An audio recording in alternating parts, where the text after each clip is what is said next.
Merienda time! Guys, alam nyo ba, akala ko dati sobrang mahal ng mga barley. Kasi dati ko pa gustong uminom ng barley.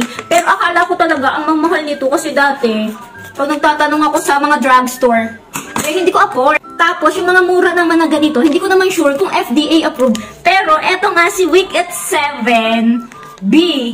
Bukod sa FDA approved siya, very affordable lang. Usan ka pa, diba? Kapag bumili ka nga nito ni Wicked 7, 100 plus pesos lang to. Itong 7 sachet na to, guys.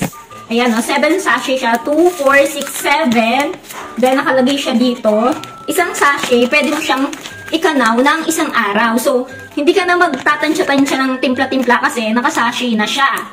And 100% organic barley ito, guys. Tapos, yung calorie niya is 10 lang, di ba? Sobrang ganda.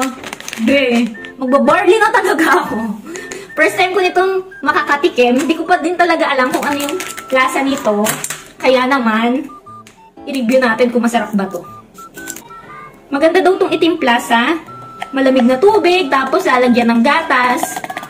Mas masarap daw. Pero syempre, dahil first time ko pa lang itong matitikman, gusto ko muna siyang matikman na wala siyang ibang ano. Ang bango. Nasinghot ko. Gusto ko siya matikman na wala siyang ibang kasama na purong barley lang, tsaka water lang. Ayan, lagyan natin siya ng malamig na tubig. Pwede din po ito sa maligamgam na tubig. Once a day lang iniinumin, sobrang ganda nito kung bloated ka, kung constipated ka, mataas ang cholesterol. Huy!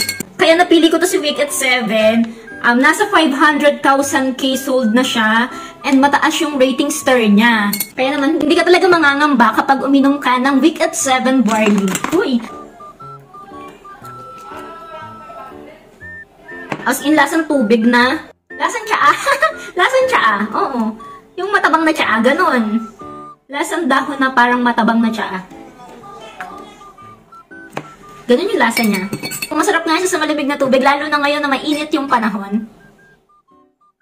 Yung iba, iniinom to before breakfast. Wala pa yung laman yung tiyan nila, iniinom nila.